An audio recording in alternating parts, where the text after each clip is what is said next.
And you may remember, or you may not, because you all look fairly young to me, but of course, everybody looks young to me. They had this wrestling match naked in front of a fireplace. And, you know, Alan had worked on this thing for weeks.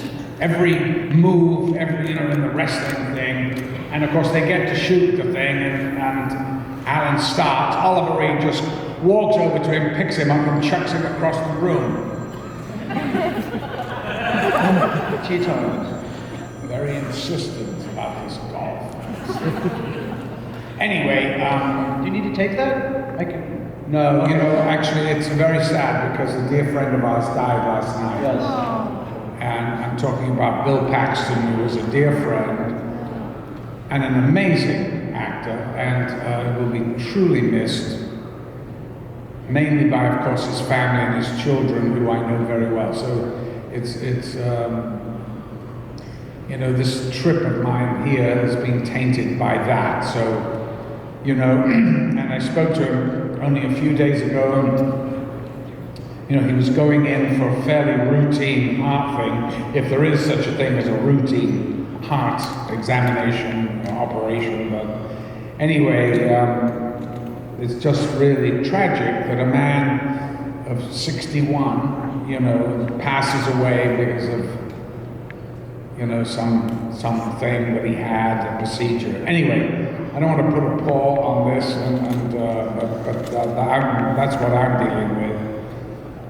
Anyway, Oliver Reed.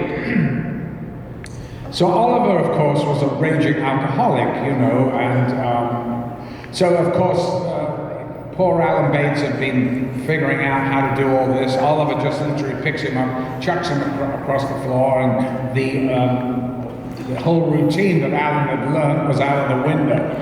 Now, so this is where we're going. So we're doing this movie together. Oliver Reed has not arrived yet. It's a Sunday. And Alan said to me, Mal, he goes, Oliver's arriving. I think we should move out of this hotel because he's going to be at this hotel. We don't want to be in the bar with him. Oh my God, I mean, he clears everything, He's the one that went into this hotel with a pocket full of carrots, and they had this huge aquarium in the lobby of the hotel, and he goes in, he took a carrot, and he went like this. And they thought that he's eating raw sushi out of the tank, and people were freaking out. This is Oliver's sense of humor, which of course I love. Anyway, so Alan moved us out of this hotel. This is in Germany, we're doing this film, into a little pensione in a back street somewhere. And we were having dinner on Sunday night, having heard that Oliver, his plane had been delayed. Oh my God! Oliver's plane had been delayed, meant he was in the bar getting absolutely shit-faced. So we're sitting there, very comfortable in ourselves, going, well, good luck, to all the people dealing with him. When suddenly the door on this pensione flew off the hinges, and there in the doorway was Oliver Reed, completely soused.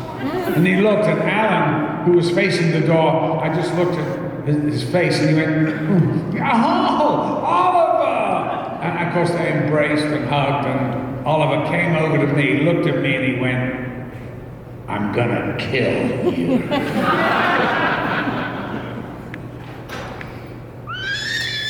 He was saying that in reference to a duel that we had in the movie. And Oliver was a crazy guy. I'm not going to tell you more Oliver stories, but I was very fond of him. And the thing about Oliver, and about all alcoholics, actually, is that there's an arrested emotional development, which is very sad, because I think Oliver Reed could have been one of the great cinema actors. And he was very charismatic. He moved very well. Movies are about movement. They're not only about voice.